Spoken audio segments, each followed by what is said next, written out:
has taken over. Let's go. It's Ferrall. Coast to coast. Steaks, chicks, stacks. You and I are going to make a lot of money.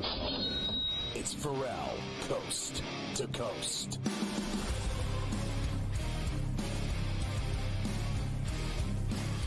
Sounded like last night. Steaks, chicks, stacks.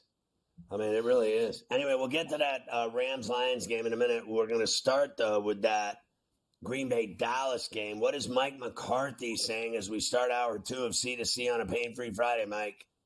Yes, of course, here, year 3 for Mike McCarthy, Scotty. And what has he got to do this year? Well, maybe get the Cowboys to the Super Bowl. He's got a couple of home games here after winning the NFC East. And we know with Bill Belichick maybe looming for Jerry Jones, McCarthy probably has to start winning here in the playoffs. Here is Mike on the pressure himself and the team is feeling to get those wins. Oh, it's opportunity. Yeah, I don't know why we're on this pressure kick today. But, yeah, I mean, it's a football game. It's a very important football game. You know, we've done the things necessary to be in this position. So, to me, the home and, you know, all that stuff is, you know, it really, it's nice. You know, it really is part of the training component of it. But, you know, when we get there, you know, Sunday afternoon, we're going to kick it off, cross the white lines, and go get it. So, and that's really where we are. So yeah, it's all about an excellent opportunity that we prepared ourselves and we put ourselves in this position, and we earned it, deserved it, and most importantly, we're going to take advantage of it. So what do they got? They would win and get another home game in the divisional semi. Is that about right? They'd get 2 home games, correct. And then they would have to play at San Francisco in a title game if the Niners handle their business at home in the other divisional semi. That's about right. So, I mean, honestly, could Dallas be gifted any more of an opportunity than this, than to play at home on Sunday and then play at home again next week if they win? All they got to do is win. They don't care about that spread that we're interested in. They just need to win the game, and I think that they will. We welcome our radio affiliates. Sirius XM channel 159 is our satellite home, and Sports Byline, all their great radio affiliates out of San Francisco. Deepak holding it down for us. It's Carver High and Ferrall on a C2C Pain-Free Friday. So we're talking about Dallas and Green Bay right now, and I just think that you cannot screw this up. You're at home for 2 weeks. Win the games. That's what they got to do. Now, when it boils down to that number, that's a different story altogether.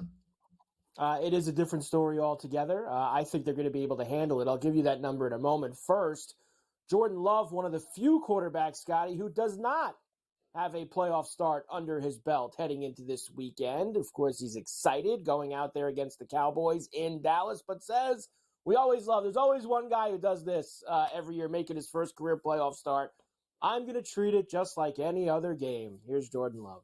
Yeah, no, it'll be the same. Every game I go through a checklist, what I tell myself, things trying to tell myself to relax, calm down, be able to see the game, let it come to me, and just, focus on all the little details that I can focus on, control what I control. So I don't think it'll be any different than any other game. Obviously, it'll be a away game, be a loud environment. So just trying to get my feet and get settled into the game will be huge. Mike, how many people are taking that 7? Because I think most people are probably betting Dallas to cover that big piece. This is a playoff game, and that Love guy's hot right now. The Packers are playing really good. They got into the playoffs, and you're giving them a touchdown to start the game. If they strike first, let's say, and go up 14 in the betting world, I don't think Dallas will cover it. I think the thing that worries me here for Green Bay is, and this was 7.5 early in the week, it's a flat 7 now, very big total at 50.5.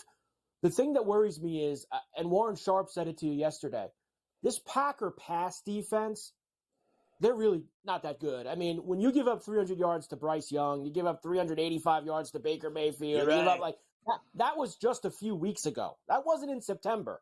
That was in late December. They were doing that. And that Dallas offense at home with Dak and Lamb, Ferguson and Cooks and all these guys that they run out there, we've seen them score tons of points and throw for tons of yards against, I think, better defenses than the one that they're going to see this week. And I think that's where Green Bay is going to have an issue. Fair enough. I don't doubt any of that. I mean, last week alone, they gave up a ton of points or yards through the air.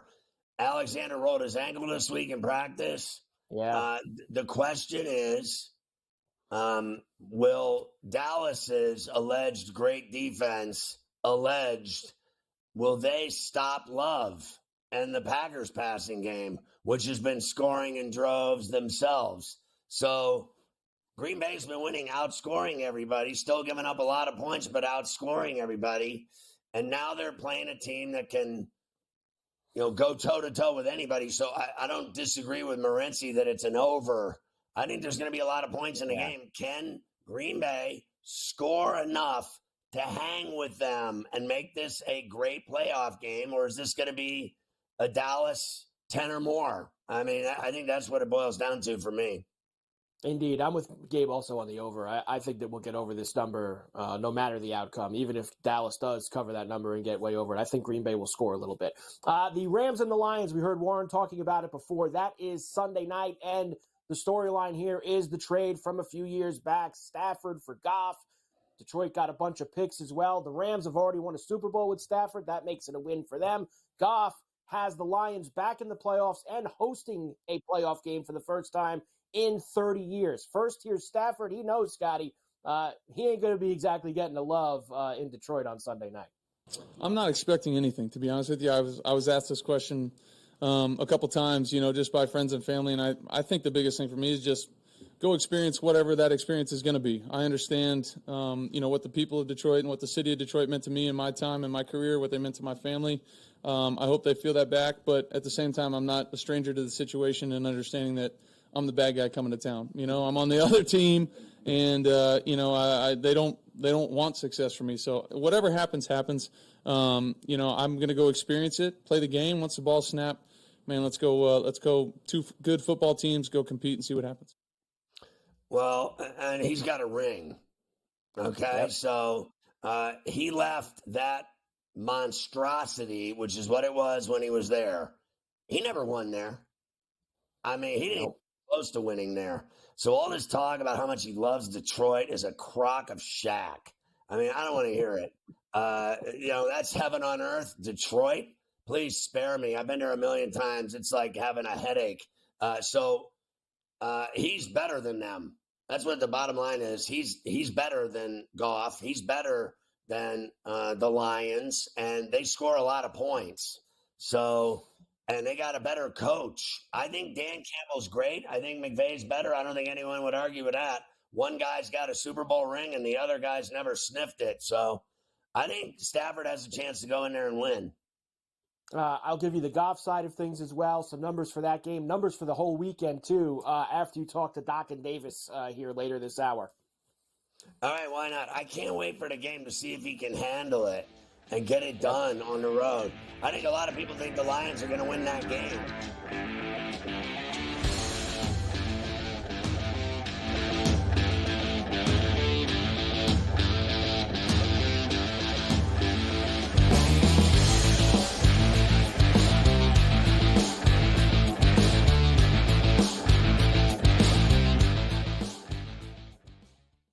Quarterback at quarterback. We're going to lay some juice. We're going to have some dog prices. And we're going to go right in the middle. Because I don't know what they're doing. To me, they're in a complete rebuild, Kev. Go run. That's where overbackers on this 51.5 shot. So right now, we saw a little bit more over money, but it's hovering right around. The winner of this game will be the division. I don't care if they win, because all we care about is the money, baby, the money. Pro Football Today. It's smarter to be on SportsGrid. San Francisco minus 120 to win the NFC Championship. It's the Cowboys with the second best number. The Eagles at 7-1. What the hell's the difference between the 6 and the 7 seed? I need my guys healthy here to make a playoff push. They took the bye week and still won the football game. You want to talk about two franchises going in the wrong direction? The Eagles. Ridiculous what they did this week. The early line. only on SportsGrid. A lot of fun to do because you could kind of, place a season-long bet all at once and just wait it out. I've always found that interesting. But New York is one state where it's a little bit unclear. You cannot bet on basically anything that requires a vote. So you're talking about an MVP award, Cy Young, Rookie of the Year, anything where people at the end of the year have to vote. Newswire, only on SportsGrid. And I tell you what, there's 1,000,001 coaching vacancies right now. Brady Cannon is a candidate for the Vegas Raider job. Like there's so many jobs available right now. NFL teams are coming to the grid for our talent. So there's that many head coaching spots available right now. I'm going to submit my resume. Sports Rage Late Night, only on SportsGrid. Anyone that's been to a sporting event, the atmosphere before a game, I think Game Time Decisions has that same exact atmosphere. This is our arena. This is what we do. There is going to be an energy to Game Time Decisions that you will feel night in and night out. The excitement you get when you lock your bets in, when you're figuring out what you want to do, we can zone in on the biggest games each night. I want this to be the place that people come to before the games start so they feel as ready as possible to lock in their cards. We are going to hit every single one of those markets that you need to know about. We're going to go through every single thing, and I've got a great team behind me that's going to help me get the job done. There is not going to be a better place, I promise you, than Game Time Decisions to get that new information, react to it, and be able to then bet accordingly. We will have everything at our disposal, and we will use that to our advantage. I'm Kevin Walsh. Tune into Game Time Decisions from 6 to 8 p.m. Eastern on SportsGrid.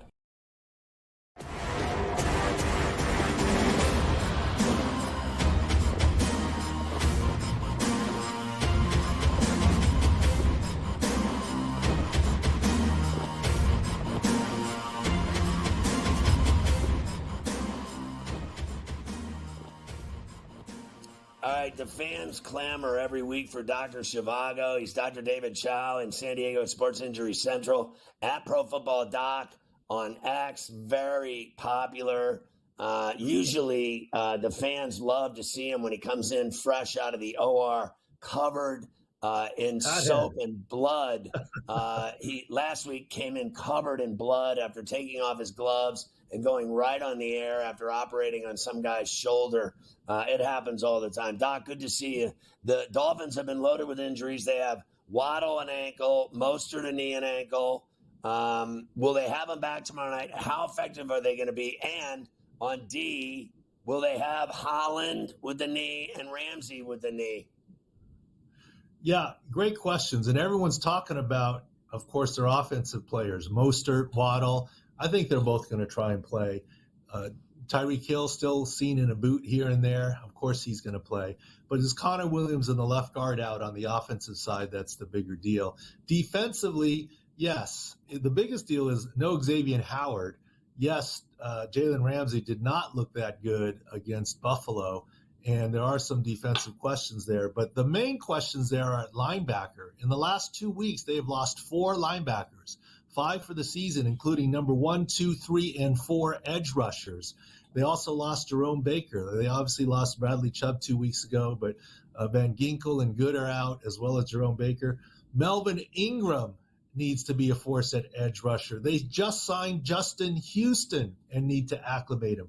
The linebacker core and edge rushers are decimated for the Miami Dolphins in that cold weather game.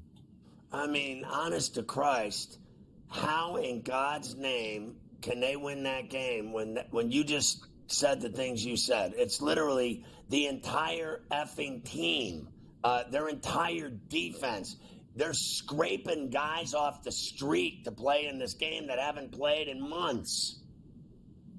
Yeah, it's interesting. And, of course, everyone's talking about the cold weather. I just made a little video for the Twitter and the YouTube stuff.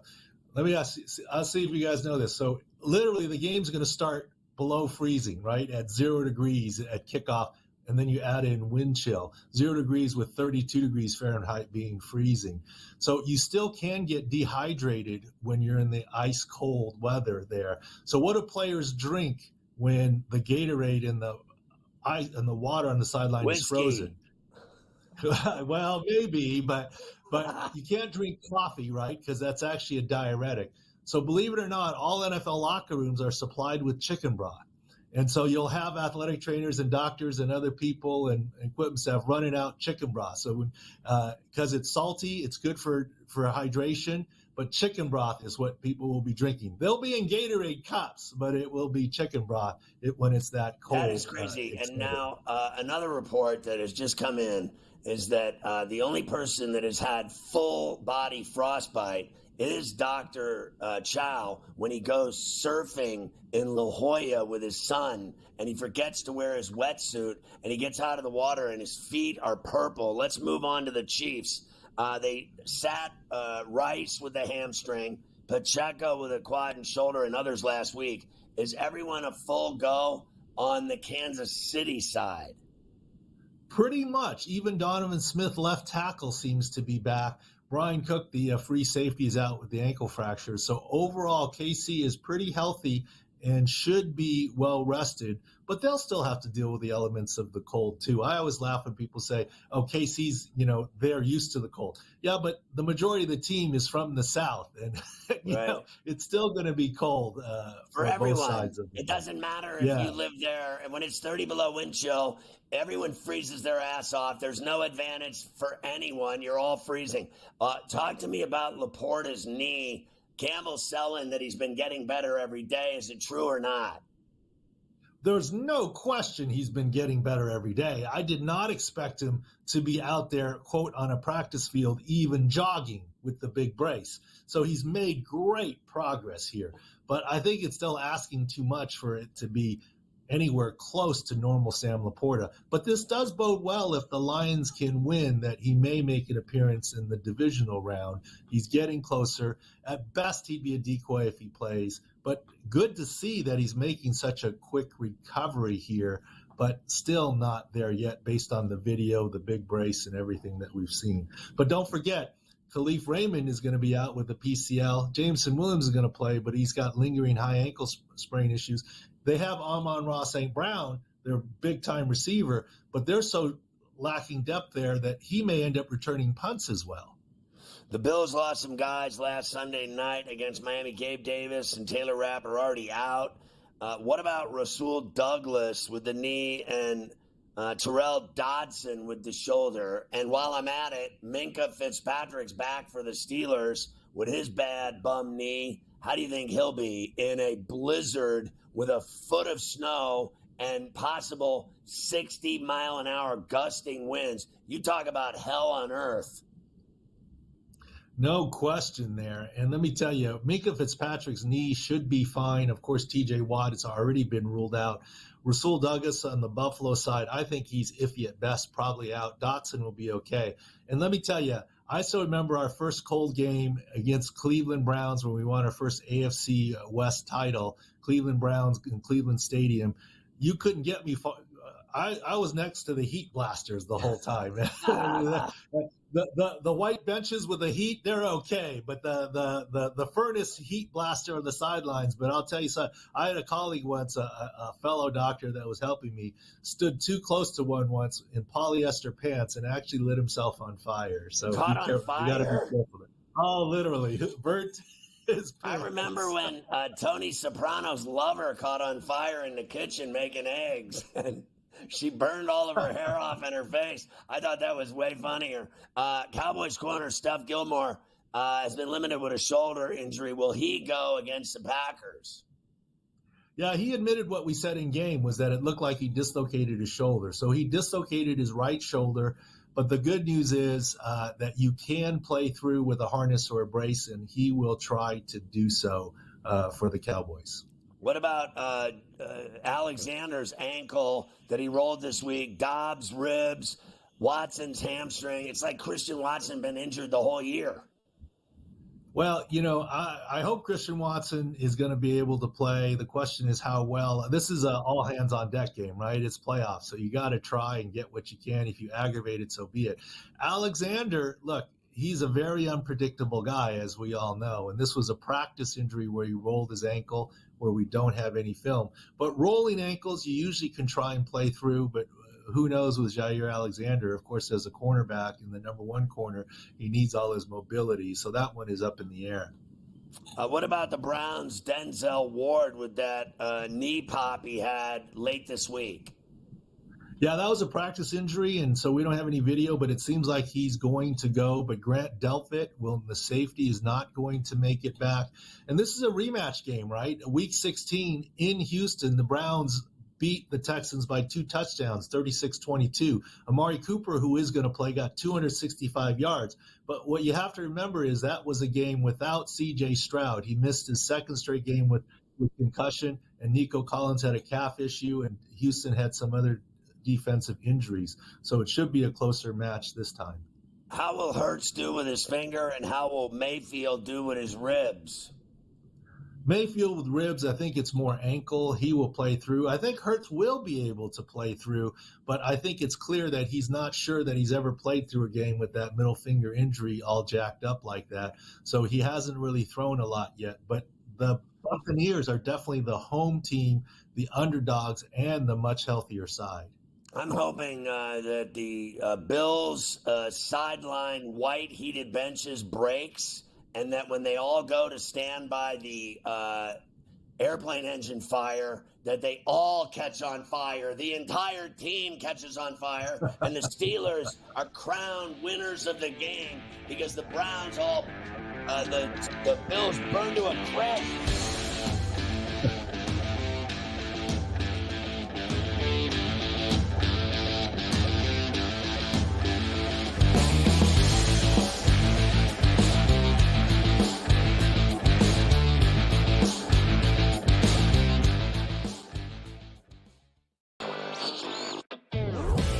Fun to do because you could kind of, place a season-long bet all at once and just wait it out. I've always found that interesting. But New York is one state where it's a little bit unclear. You cannot bet on basically anything that requires a vote. So you're talking about an MVP award, a Cy Young, a Rookie of the Year, anything where people at the end of the year have to vote. Newswire, only on SportsGrid. And the New York Knicks has one of the easiest schedules the rest of the way. If you look at a site like Tankathon, the Knicks have right now the 20th easiest schedule the rest of the way. Folks, they're 2.5 games behind Philadelphia. Philadelphia's starting to slip a little bit. I don't think the Knicks get to 3, but they should be a top 6 team in the Eastern Conference. Betting above the rim, only on SportsGrid. We spent all offseason where the NFL said, hey, just so you guys know, running backs don't matter. If we then this year give the MVP to a running back, the irony. I'm disappointed that they lost to FAU because secretly I don't really like this FAU team very much. I don't know. They're just not for me. And now they've completely legitimized the Owls. Game time decisions, only on SportsGrid. Bills going on the road to Miami Gardens, knocking off the Dolphins as 3-point favorites. They win it 21-14. You want to lose like the Falcons did today, 48-17? That's probably bothersome. You want to win an ugly game where you throw 3 picks, but you end up winning the division? No one cares. Ain't nobody going to be talking about interceptions in the end zone tomorrow. You know what they're talking about? Hosting the Pittsburgh Steelers next weekend in the playoffs. Football Full Circle, only on SportsGrid. It's smarter to be on SportsGrid, your 24/7 sports wagering network.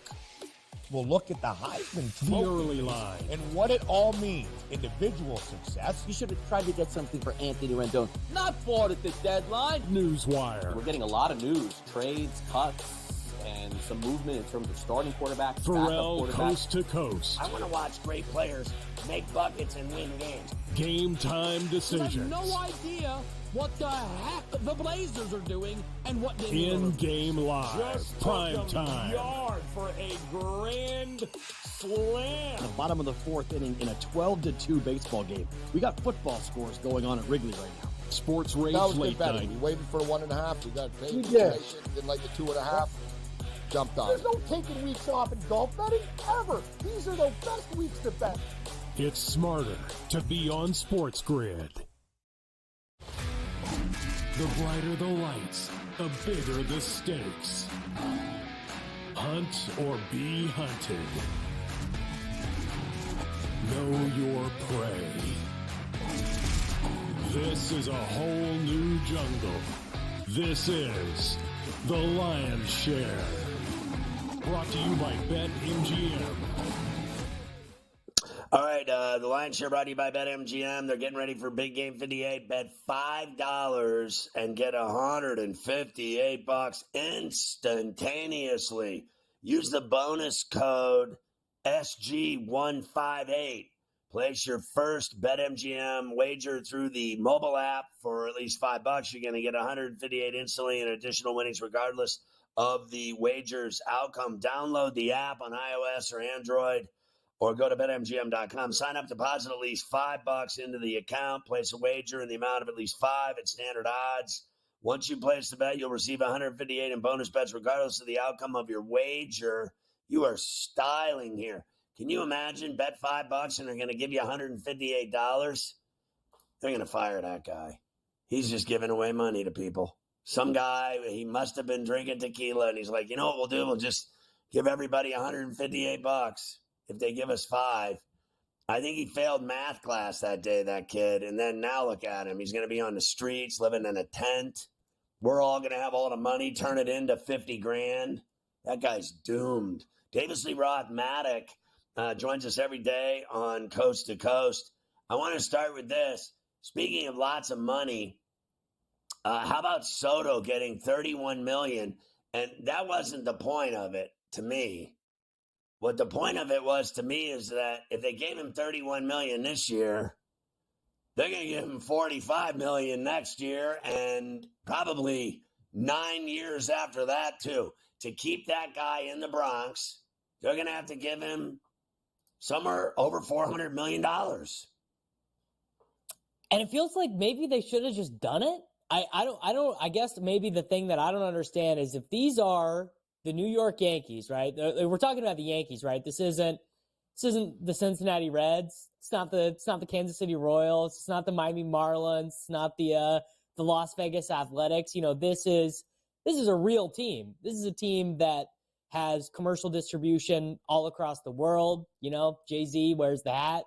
Like, the New York Yankees are quibbling about a couple $1 million 6 years from now with Juan Soto, this guy who's supposed to be their new marquee player, this guy who's supposed to change them from the non-lovable losers that they've been for the last 5 years, guy who's actually supposed to play 150 games, unlike Aaron Judge and Stanton. I mean, it's kind of like, good for Soto, I guess, $31.5 million.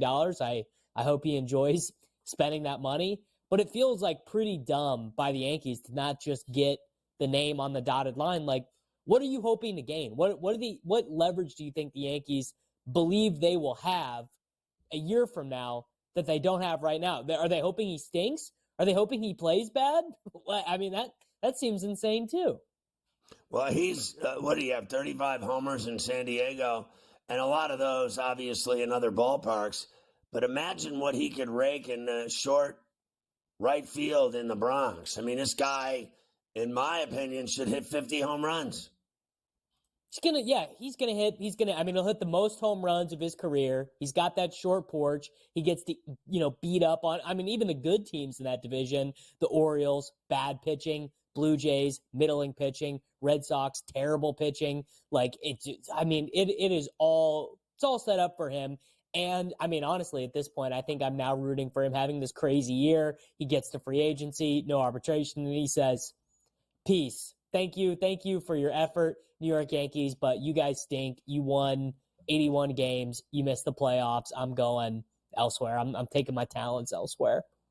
So explain to me how Pete Alonso only got $20 million. I don't really understand that at all, because I would say Pete Alonso's skill set is probably one of the least replaceable. Because, what's been so interesting in baseball is as home runs have gone up, guys who can do I guess batting average has gone down, but home runs have gone down as well, because we don't have the super happy fun ball era. Pete Alonso has, every year other than the COVID year, hit at least 37 home runs. His batting average came way down last year. He hit 217. His OBP came way down. He struck out way more last year. His walk rate was about the same. I think he'll probably be all right. I mean, I personally would probably want to give Alonso about the same amount. I mean, Soto is like, if you look at all of Soto's like historical comps, like he's kind of in rarefied air, but I don't know, man. Getting 50 homers, like you can't substitute a guy who can hit 50 homers. I think he's a better player than Soto. I think he's a better hitter than Soto. And I think he is the franchise. And I don't believe Soto's the Yankees franchise. Judge is. I think Alonso is worth $31 million at least. I think it's humiliating, the offer that they gave him. And I can't believe he was stupid enough to sign it, to be honest with you. What kind of moron agent agreed to that deal for him is beyond me. Jordan Hicks got a nice deal with the Giants. I don't think anyone saw that coming. Yeah, he did. And then the report was that they plan on turning him into a starter. So where Jordan Hicks has been most effective has been out of the bullpen. The Cardinals tried to use him as a starter in 2022. What happened? He immediately got injured. So I think the contract makes a good amount of sense if you want to use him as a reliever. He was basically he probably was the best reliever in baseball last year. He was pretty close, at least when he was a member of the Toronto Blue Jays. He was phenomenal in 2020 or 2019 as well. It's a good deal. I would do it, but I would probably more use him as like a fireman type guy, or like a 2-3 inning guy, maybe a 2 inning like whatever. But I don't know if turning him into a signing the deal and saying we want to use him as a starter is what I would do. So let me go back to the Bronx for a second, because they got Stroman in a 2-year deal, and they've made an offer to Snell. Now, you and I have talked about Snell before, that he would get lit up in Yankee Stadium. Do you think he'll accept their offer? And what do you think of the Stroman deal? Well, he'll probably sign it if it's the best deal available by far. But he would want, if I was his agent, I would say you need to ask for like 4 or 5 years. Like you got to give me some guaranteed money, because my numbers are not going to look near as good pitching for the Yankees as they did pitching in the NL West. The Stroman deal, it's fine. I'm not going to say you're bummed out to have Marcus Stroman on your team, but no one is going into the season being like, the Yankees are on the right path. They know Marcus Stroman's taking the ball every 5 days. Like, it's just, it's nothing to get excited about if you're a Yankees fan. Well, I thought he pitched pretty well for the Cubs, all things being equal. See if he can handle it in the boogie down. All right, it's time for Davis Lee Ross picks for tonight. And don't forget, tomorrow, Fantasy Sports Today, 7 to 9 a.m. with Davis and Scoop Mish, obviously. All right, let's start with the Clippers and Grizzlies game. No Ja, he's done for the year. What are you doing here? Taking the over. The Clippers offense, they're really heading in the right direction. They've blown a couple teams out over the last week. They got this James Harden, Ibaka, Zubac pick and roll. It's really working. And, God bless the Grizzlies. They have tried to grit and grind. They have done their best, but they got very little resistance there. No Marcus Smart in there either. It feels like a traffic cone night for them. Like, the Clippers are going to score like 135 on their own. All right, what do you got going on tonight with the Sixers game against the Kings in Philadelphia? Philadelphia, no Embiid, no problem. He remains banged up with this lower body injury. I think the Philadelphia 76ers are just like a really legit team, even without Embiid. Tyrese Maxey has been so phenomenal. Now, they actually have been on a small little losing stretch here, but Maxey has been really efficient on offense.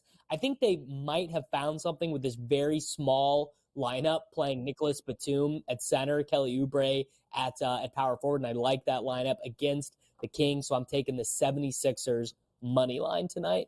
Wow, dangerous. All right, what about the Magic game in Miami? Got Orlando against the Heat.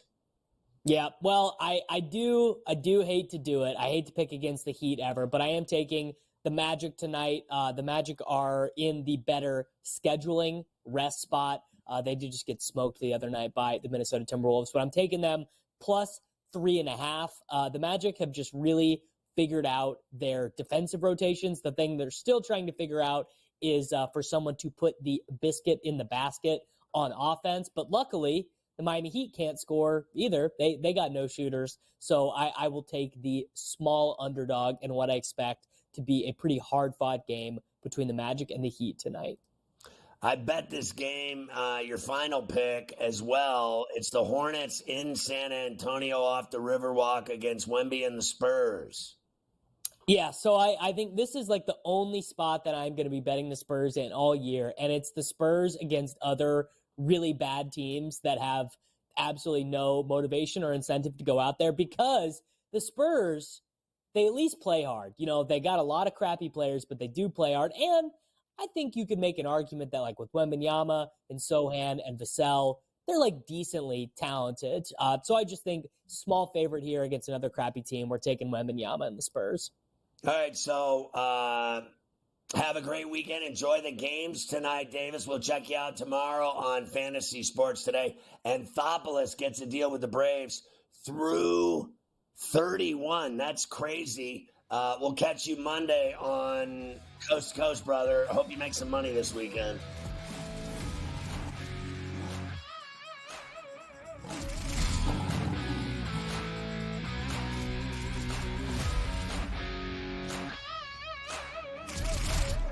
The Lion's Share, presented by BetMGM.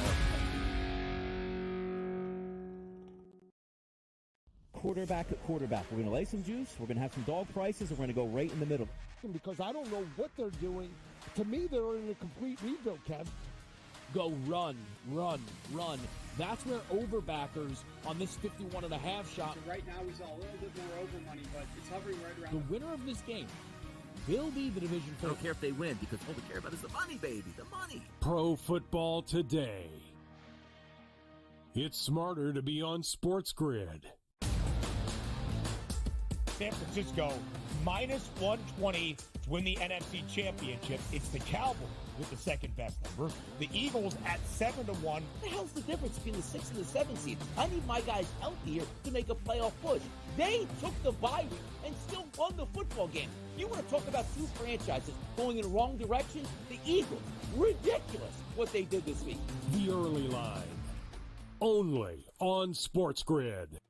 It's a lot of fun to do because you could kind of, place a season-long bet all at once and just wait it out. I've always found that interesting. But New York is one state where it's a little bit unclear. You cannot bet on basically anything that requires a vote. So you're talking about an MVP award, a Cy Young, Rookie of the Year, anything where people at the end of the year have to vote. Newswire, only on SportsGrid.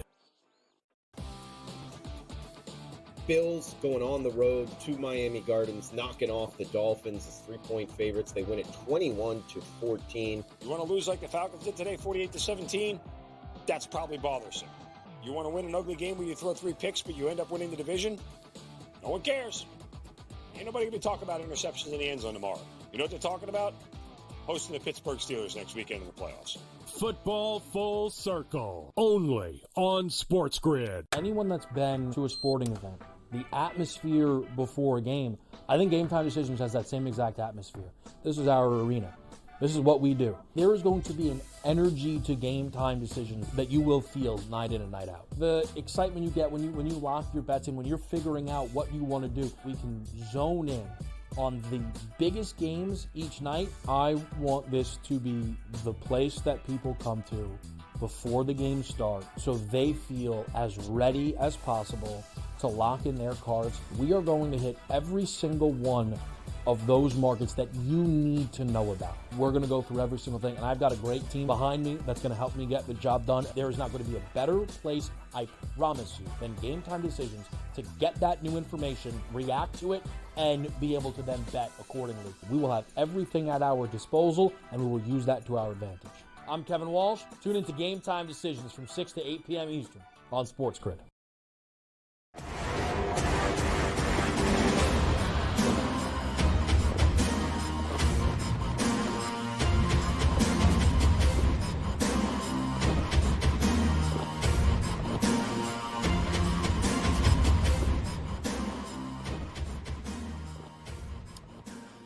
All right, Carver High, let's go back to Jared Goff, I believe, and the Lions-Rams featured attraction on Sunday night.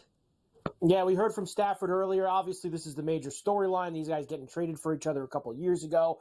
Sean McVay didn't like Goff very much. That's why he got rid of him. Didn't think he was going to be able to win him a Super Bowl. He was right. Stafford did. But Goff has improved his play in Detroit, Scotty, and all he cares about this weekend is making the people in Detroit happy. Here he is. Yeah, Sean and I are good. I think he's a great coach. I think he's, obviously we had our differences there at the end, but he's a great coach. He's done a lot of great things, and, he's a guy that taught me a lot.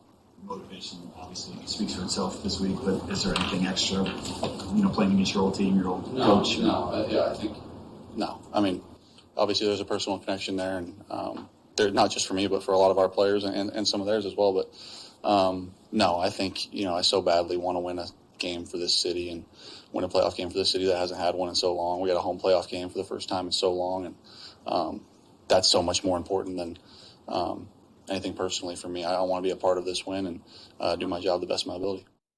Yeah, I don't buy into all this old nonsense of I'm up against my previous team and there's so much vengeance and, obviously we had our differences at the end. He thought you sucked. That was the difference. He thought you sucked. He got rid of you. He got Stafford, and he was right. He got a ring out of it. He made the right move on your ass. And none of that means anything to me. Why should it? He plays for the Lions now. He's been the Detroit quarterback for a while now. He's done a great job. And he's right. That city has suffered with their football and basketball teams for far too long. Now, I won't deny the Pistons won titles, but that was so long ago. People don't even know the guys that were on the team. And the Lions, it's been 30 years. So they've always sucked. And I won't be surprised at all if they fall on their face on Sunday. I'm being honest.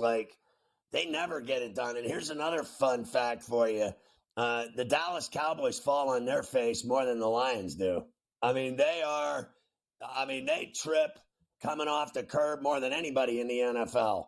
They have had a number of great seasons where they win 10, 11, 12 games, whatever, right? And go to the playoffs and lose the first game they play. So talking about the Cowboys like they're some kind of badass, what they are is a playoff flop every time they play. And I just said earlier on the show, you got 2 home games staring you in the face. If you don't take advantage of that, it's just another egg on your face season for the Dallas Cowboys, and they will fire McCarthy. They're not going to just keep going to the playoffs every year and losing. That's all they ever do. They haven't won in, it's so long ago. Again, I talked about this the other day on the radio. It was Aikman, Irvin, Smith. That's the last time they won. They keep talking about this guy, Dak Prescott, like he's God. He never wins Shaq, ever. Get a clue. Smell the coffee. He never wins anything. And here's another one for you. Whenever he plays good teams, he loses. I don't consider Green Bay that good, but I'm talking when he plays good teams, the Niners, etc., he loses. That's just all there is to it. When it comes to big games, he's a loser. That's just all there is to it. And the Lions never win. The Lions winning a bunch of regular season games, you know what that is? That's like that big egg sandwich I ate before the show. No one gives an F. Okay? There you go. Happy days. The Lions are 3-point favorites. Biggest total of the weekend, 51.5. I think the Rams absolutely can win this game, Scotty. And I think here's probably one of the bigger advantages of this game. We all love Dan Campbell because he's crazy. But I think that McVay over Campbell is a major advantage for the Rams, especially late in these games. If it's close, there's a big decision, big call. We know Campbell's nuts. We know McVay knows what he's doing. He's won a Super Bowl. I think that's a big advantage. I think the Rams win, and I think it goes over the 51.5. Yeah, he's got guys and himself that have made these moves and decisions in Super Bowls. Okay? Yep. So when you win a ring and you get through all that and get it done, what are you going to take Dan Campbell over him? Please. Dan Campbell, I love. He's a character. That's what he is. Yeah. But I don't think he's any kind of a genius. When we come back on Monday, obviously, we're going to preview more of the Eagle and Buck matchup that's going to come on Monday night. But I did want to play you this today, which was Jalen Hurts from yesterday. Now, he mangled his finger against the Giants last week. What a shame. He has not thrown a football really at all yet this week. And when I play this clip, you already talked with Doc about this, but listening to this guy right now, Scotty, it doesn't sound like a guy who's very confident that he's going to be able to do the things that he normally does on Monday night down in Tampa. Here's Jalen Hurts. You feel like you'll be able to practice today like normal? Want to see. Have you attempted to try and throw? I have not. Obviously, leaving that game and attempting to go back in that game probably wasn't physically the best idea. Not having much control over the things that I wanted to do. But time will tell with that, and I can assure you everything's progressing in the right way. So it's improving, you're saying? Everything's progressing in the right way. In that game, what was more of the challenge? Was it throwing or was it the ball handling? I think everything is a challenge when you have a finger out of place. So. Did it hurt more the next day? You said, in retrospect, you might have not stayed in. Did it hurt more the next day? Yes. Hey, so I like a guy that just is honest and tells it like it is. Yeah. Look, I'll tell you this, Mike, honestly, and we'll get into it more on Monday, but I want to take Tampa so bad in this game. Too. But I got to tell you, everyone and their brother thinks that Tampa's going to win that game and that Philadelphia's season is over and they've lost, 5 or 6, whatever it is, and that Sirianni's getting fired and all this other stuff. At the end of the day, they're both 0-0, and they're going into this game. I won't deny Philly's falling on their face, but in my opinion, a couple things. One, Philadelphia's a better football team than Tampa. Two, what I would do if I were Philadelphia, again, I go back to kill the quarterback. So they have a pass rush, and they have linebackers, and they have edge rushers. And what I would do if I were them is I would kill Baker Mayfield dead. I would knock him into Tuesday. And I mean the first quarter, and I mean with the full extent of the law, with all their weight, with targeting, cheap shots, low shots to the knees and ankle, and a rib shot that his mother will feel in Tuscaloosa. Because he's limping around with a bad rib and a bad ankle. He's injured, and all they got to do is rub him out, and it's game over, and Philadelphia will win the game if Baker Mayfield is out of that game because he can barely walk. So don't tell me that he's not injured. You saw him last week. He could barely play, and they won 9-0, and he didn't do jack shack the entire day. All they have to do, Philadelphia, to win that football game is to break his ass in two. There you go. Philly wins by hurting Baker Mayfield. And if you don't like that game plan, go tell your mommy and have some spaghetti. I heard there's some sandwiches available too if they want to have a sandwich. They can go and do that There also. you Sandwiches go. are there too as well. If you'd like to do that. ahead. Finally, I love doing this to you before all the games on Friday. I might as well do it in the playoffs too. Fill your head with all of these numbers before you finalize all of your bets. Here we go. The public bets, Scotty, more than 60% of the tickets. How about 78% on the Browns, 70% on the Chiefs, 66% on the Steelers on the spread side, on the total, 83% on the under in the Chief-Fin game, 76% on the over in Dallas, 72% on the over in Detroit. The public plays for this weekend. Well, I mean, what do you need to know? Take a look at all those bets and all those just dramatic amounts of public money on, let's just say, the first 6 bets I'm looking at right there. The 3 on the left, the 3 on the right that you gave for spreads and totals. And I'll bet I bet every one of them goes the other way. Every one of them will go the other way. And that the house will make all the money off of you and leave you broke and penniless and hungry. Because that's what they're going to do. Take your money. It's playoff time, baby. It certainly is. How about the most bet underdogs to win outright? Dogs to win straight up. The most bet, the Steelers in Buffalo on Sunday. The most bet dog to win outright, followed by the Rams and the Packers. And look, there's 2 things involved there, Scotty. Number one is obviously it's a fat price, right?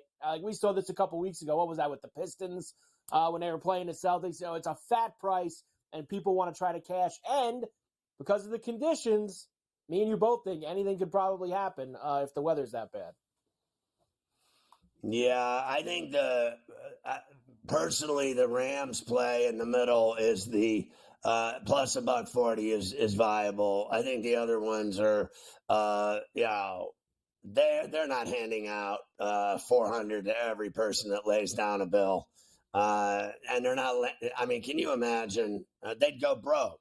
So they're not having that. We all know who controls the NFL, the sports books.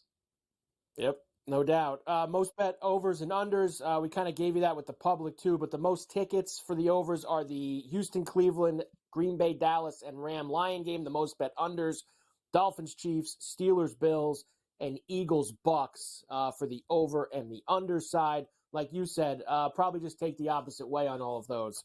I think the top 2 on each side, the Browns, Texans, Packers, Cowboys, are viable, and I certainly agree with the Dolphins, Chiefs, Steelers, Bills unders. Yes, I agree with those as well. All right, how about the most bet players to score a touchdown this week, which will lead into my tutties for this week. So here's who we have. For the most bet touchdowns, you have Josh Allen on this list, Scotty, at number 1. James Cook, number 2. Jalen Waddle, number 3. Devin Singletary, number 4. And Isaiah Pacheco at number 5. Those are the most bet players to score a touchdown. But let's get to the real brass tacks here, and that's my touchdown picks for Wild Card Weekend, Scotty. Here we go. We're going to Joku for the Browns. Why? Because Flacco loves them. Plus 175. I'm going to stick with Pacheco, too, in that cold game, minus 115. Najee Harris, we put a Steeler on the list. Look at that price for Harris. He's been running the football, plus 190. Brandon Cooks for the Cowboys, plus 160. Puka Shells on Sunday night at plus $1.15. And the big ball play of the week, Scotty. The Bills have been keeping playoff Lenny under wraps the last few weeks. Leonard Fournette. They brought him for a weekend like this against the Steelers in a blue-collar game. Plus 650 for Fournette to get a touchdown for the Bills.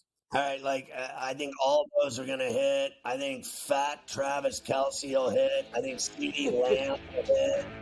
I mean, there's all kinds of guys that are going to score touchdowns this week, but I like all those plays.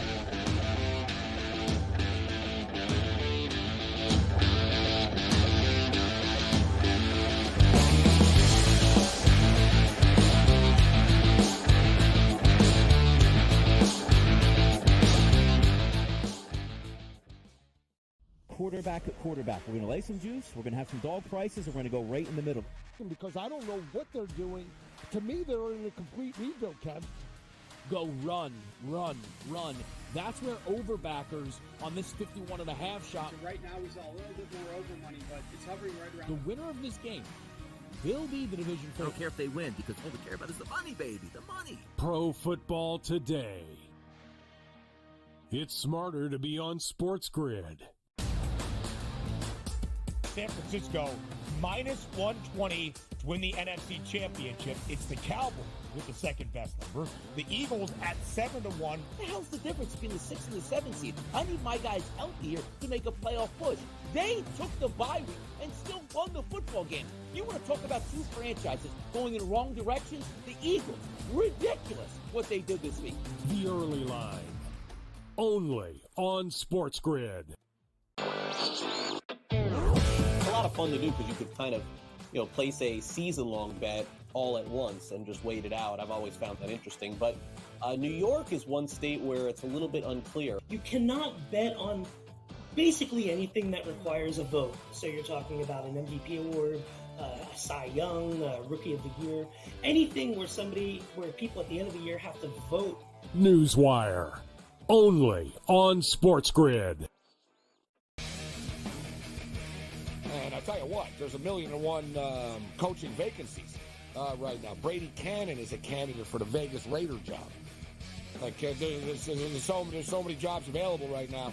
NFL teams are coming to the grid for our talent. So there's that many head coaching spots available right now. I'm going to submit my resume. Sports Rage Late Night. Only on SportsGrid. Anyone that's been to a sporting event, the atmosphere before a game, I think Game Time Decisions has that same exact atmosphere. This is our arena.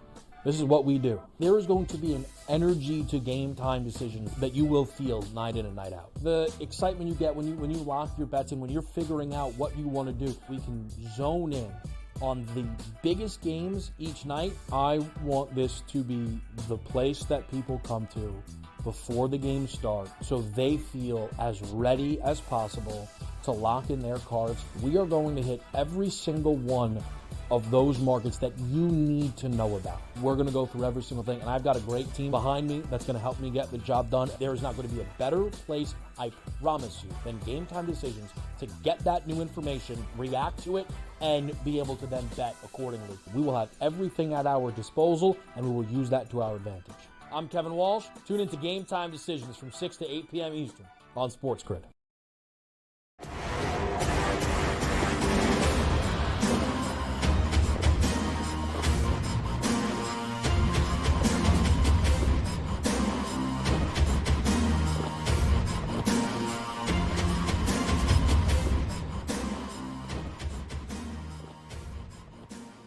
All right. Obviously, the stress, Carver High, that I'm under today, it's just unbelievable as we continue rolling. What are you talking, NBA now all of a sudden? I'm under a lot of stress. Last night, I slept with the heart monitor machine on wrong, and I woke up and it said I died. That's never a good thing. You don't want that to happen, that's for sure.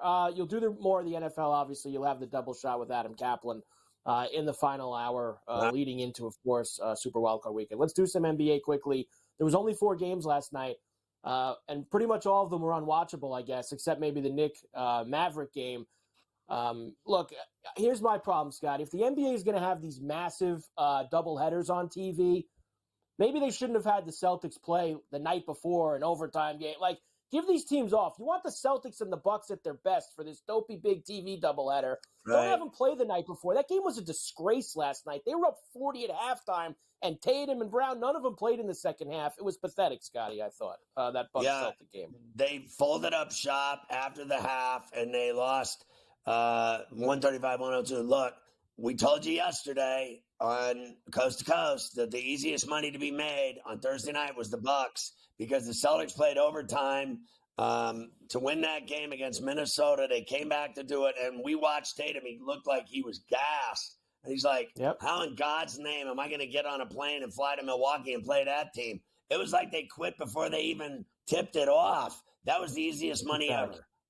And so was OKC. They won by 62. 139-77, the fifth largest win, tied the fifth largest win in NBA history. Knicks were down pretty much the whole game, came back, but still lost by 4. And the Suns beat the Lakers last night. Beal had 37 for Phoenix. LeBron had like 10 points. He was awful last night for the Lakers. The whole season for Beal to have a game. Now, he's in the back. He's had the ankle. Here's another one for you. No Luka last night. Of course, they win. Guessing Embiid's not playing tonight. You got to bet on Philly. Stars aren't playing on that team, and they'll win 100% of the time.